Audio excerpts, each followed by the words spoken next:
Hi everyone. SSC MTS 2025 exam जैसे जैसे पास आता जा रहा है, वोकेबलरी अपने आप में एक बहुत बड़ा वेटेज रखती है, जिसकी वजह से आपको बेचैनी होती है कि यार कितनी वोकेबलरी कर लें जो हमारे पेपर के लिए इनफ हैं, कहाँ से कर लें, कैसे रिवीजन करें, क्योंकि जो हमने पढ़ी हुई हैं वो भी हम भूल जा रहे हैं।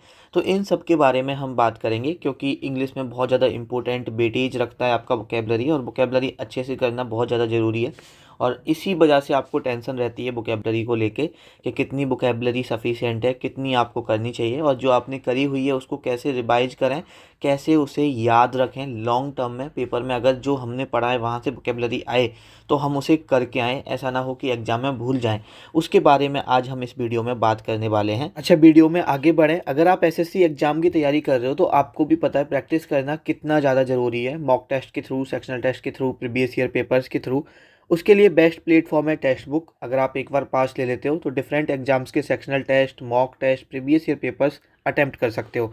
अभी यहाँ पर हार्वेस्टिंग सक्सेस सेल चल रही है। ये 13 तारीख से लेके 14 जनवरी तक यहाँ पर सेल चलेगी, मतलब आज से लेके कल तक ये सेल चलने वाली है। और यहाँ पर जो yearly text book pass pro है उसका प्राइस 351 हो गया है। जनरली इसका जो प्राइस है वो 699 रहता है। अगर आपके पास टेक्स्ट बुक का पास नहीं है तो इसे खरीद लेना। और पास प्रो मैक्स का प्राइस 439 हो गया है। DK12 कोड लगाओगे तो एडिशनल 12% का डिस्काउंट मिल जाएगा।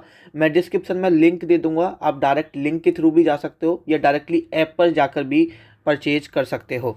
तो चलिए वीडियो को शुरू कर लेते हैं। इन लास्ट दिनों में आपको वोकेबलरी को कैसे करना है उसके बारे में बात कर लेते हैं। तो सबसे पहले तो बात करते हैं कि कितनी वोकेबलरी इनफ है, कितनी वोकेबलरी कर लो, टोटल वोकेबलरी कितनी कर लो कि इनफ है। तो वो मैं यहाँ पे बताने वाला हूँ। देखो, अगर हम बात करते हैं कि इनफ कितनी है तो आप 10,000 भी कर लोगे तब भी इनफ नहीं है। आप पूरी ब्लैक बुक कर लोगे तब भी इनफ नहीं है। आप कोई और बुक है पूरी उस किताब को कर लोगे वोकेबलरी तब भी इनफ नहीं है।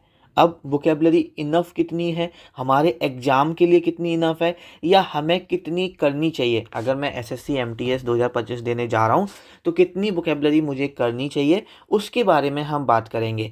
जिसमें से अगर 10 वोकेबलरी पूछी जाए तो 8 से लेकर 9 वोकेबलरी तो मेरी पढ़ी हुई आ जाए। बेशक मैं 10 में से 10 ना कर पाऊँ, लेकिन देखो एक दो वोकेबलरी तो हो सकता है कि नई भी पूछ लेगा, तो फिर कितनी भी कर लोगे नहीं हो पाएगा। लेकिन हाँ, अगर 10 वोकेबलरी पूछी जाएगी तो 8 से 9 वोकेबलरी मैं कर पाऊँ, उसके लिए कितना इनफ है। तो देखो, अभी आपको नई वोकेबलरी नहीं पढ़नी है भाई। अगर आप पढ़े ही नहीं हो वोकेबलरी तो फिर तो आपको पढ़नी पड़ेगी। बट आपने वोकेबलरी पढ़ी हुई है तो आपको नई वोकेबलरी नहीं पढ़नी है। सबसे पहले तो आपको उस वोकेबलरी का रिवीजन करना है जहाँ से, अगर आपने देखो सपोज ब्लैक बुक से 500 वन वर्ड याद कर लिए थे, किसी टीचर से अपने 500 वोकेबलरी पढ़ ली थी, कहीं से भी अगर आपने जो वोकेबलरी ऑलरेडी पढ़ी हुई है, जिस पर आपने ऑलरेडी एनर्जी वेस्ट की हुई है, उसका रिवीजन आपको करना है। सपोज आपने ब्लैक बुक से सारे वन वर्ड खत्म कर रखे हैं तो ऐसा नहीं है उन वन वर्ड को लास्ट टाइम पे छोड़ देना है, उनका प्रॉपर रिवीजन लेके चलना है। सपोज आपने ब्लैक बुक से कोई और वोकेबलरी करी हुई है, किसी और किताब से करी हुई है, तो उसको छोड़ना नहीं है। नई नहीं करनी है, जो पुरानी कर ली है उसका रिवीजन करना है। क्योंकि पुरानी वोकेबलरी का रिवीजन करने जाओगे तो ऐसा होगा कि 100 वोकेबलरी में से 20 वोकेबलरी ऐसी होगी जो आपको नहीं आती होगी, बाद बाकी की 80 आती होंगी। एटलीस्ट इन 80 का रिवीजन हो जाएगा और इन 20 को थोड़ा सा आप अलग से कर लोगे तो ये भी आपको रिवाइज हो जाएंगे। कहने का मतलब है आपको 100 एकदम नई रिवाइज, नई याद नहीं करनी पड़ेंगी। तो आपने पुरानी वोकेबलरी कहीं से भी की है अभी तक अपनी जर्नी में, अगर आपने पुरानी वोकेबलरी किसी किताब से पढ़ी है तो आपको रिवीजन करना है। अगर आपने खुद से या किसी किताब से वोकेबलरी नहीं पढ़ी है तो आपको नई वोकेबलरी नहीं पढ़ना है, उसको अवॉइड करना है। ठीक है, ये उनके लिए जिन्होंने ऑलरेडी पढ़ा हुआ है। अब आपको क्या क्या करना है, देखो मैंने आपको एक एसएससी की कंपाइलेशन दी है अपने टेलीग्राम चैनल पर, आप जाके चेकआउट कर सकते हो। उसमें क्या है, पेपर आपका स्टेनो का हुआ है। पहले आपका स्टेनो का हुआ था, फिर आपका फेज का पेपर हुआ था। फेज के बाद अगर हम बात करते हैं तो आपका सीजीएल का पेपर हुआ है, सीएचएसएल का पेपर हुआ है, आपका सीपीओ का पेपर हुआ है। इसमें जितनी भी वोकेबलरी पूछी गई है सारे वन वर्ड सब्स्टिट्यूशन एक जगह कर दिए हैं, सिनोनियम्स एक जगह कर दिए हैं, एंटोनियम्स एक जगह कर दिए हैं, साथ ही में आपके ईडियम्स एक जगह कर दिए हैं। दो चीज़ उसमें रह गई थी, एक आपका स्पेलिंग एरर हमने उसमें ऐड नहीं किया था, कंपाइल नहीं किया था, और एक हमने होमोनिम्स कंपाइल नहीं किया था। तो ये स्पेलिंग एरर और ये होमोनिम्स ये भी अपडेट कर दी गई है। और आज ये जो अपडेटेड आपकी एसएससी कंपाइलेशन वोकेबलरी की पीडीएफ है वो मिल जाएगी, तो जाके डाउनलोड कर लेना और डाउनलोड करके फ़ोन में सेव कर लेना, क्योंकि ये डिलीट हो सकती है, ठीक है, in future due to SSC rules and regulations. तो इसलिए इसको आप डाउनलोड कर लेना, ये टेलीग्राम चैनल पर है। अभी ये वाली तो है, अपडेटेड वाली इस वीडियो के बाद हम अपलोड कर देंगे, तो उसको आप अपने फ़ोन में सेव कर लेना।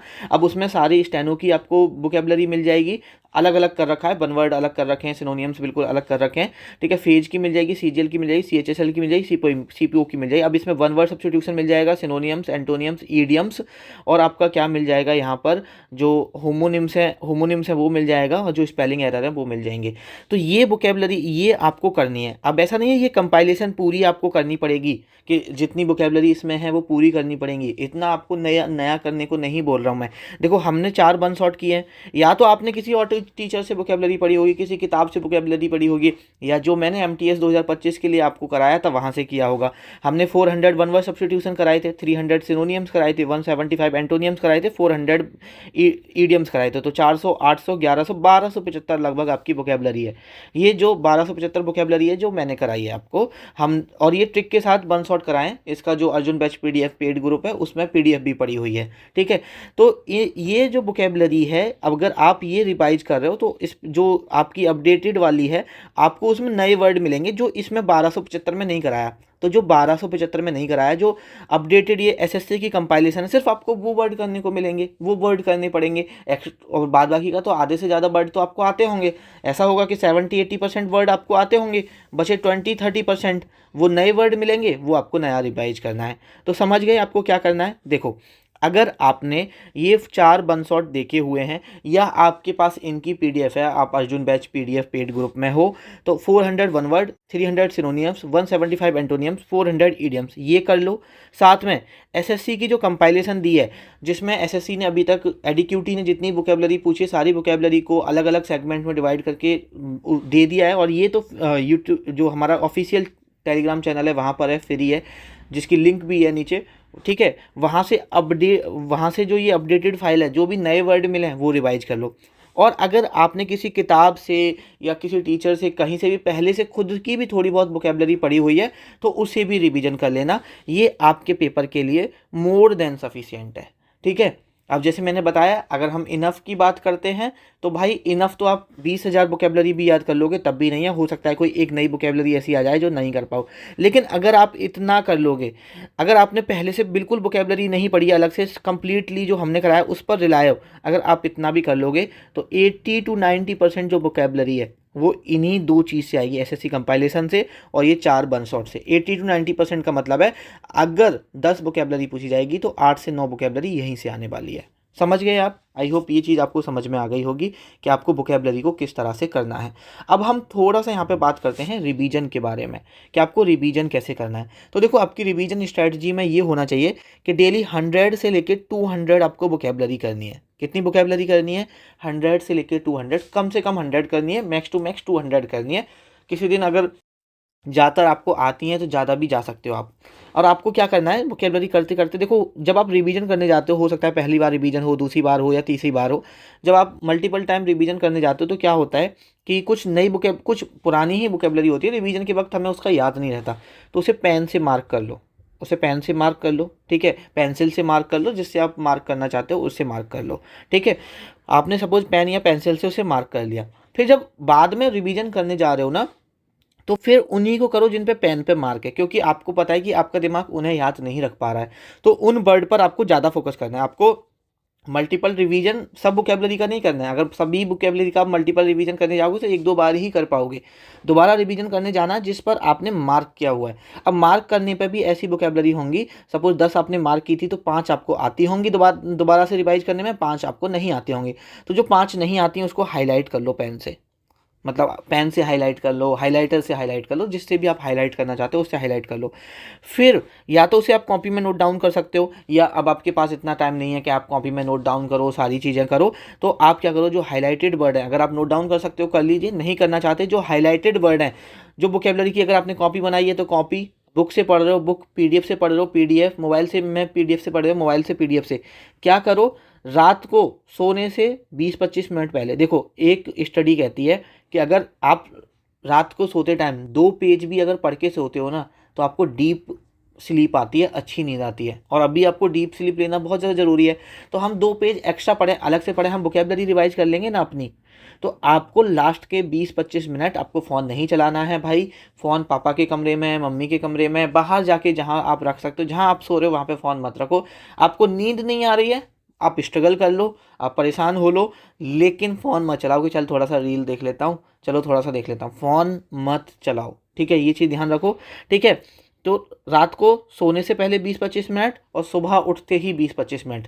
जैसे उठने के बाद आपको फ्रेश वगैरह होने जाना है, आप फ्रेश होके आराम से 10-15 मिनट बाद 20-25 मिनट वोकैबुलरी रिवाइज करो जो हाइलाइटेड है। उसके बाद ही अपना कोई और काम वगैरह शुरू करो। उसके बाद ही आपको लाइब्रेरी जाना है, पढ़ने बैठना, उसके बाद एक्चुअल में पढ़ने बैठो, ठीक है? ये चीज़ आपको समझ में आ गई? तो मॉर्निंग एंड नाइट ये ऐसे मेडिसिन लेनी है, ठीक है? रात को सोने से पहले और सुबह उठते ही, ठीक है? ये आपको क्या है, मेडिसिन लेनी है। ये चीज़ आपको ध्यान रखना। इस तरह से आपकी रिवीजन स्ट्रैटेजी होनी चाहिए वोकैबुलरी की। और भाई जैसे जैसे लास्ट दिन बच रहा है वैसे वैसे टेंशन भी बढ़ती जा रही है। तो अगर आपको ऐसा लग रहा है ना आपने कुछ नहीं पढ़ा, तो समझो कि आपने बहुत कुछ पढ़ा हुआ है। उसी बच्चे को ऐसा लगता है या उसी बच्चे को डर लगता है जिसने बहुत अच्छे से मेहनत की होती है। अगर आपको ऐसा लग रहा है सब कुछ ब्लैंक हो चुका है, कहने का मतलब जब आप पेपर में बैठोगे तो अच्छा परफॉर्म करके आओगे, ठीक है? इस वीडियो को यहीं पे ख़त्म करते हैं। आपसे मुलाकात होगी नेक्स्ट वीडियो में।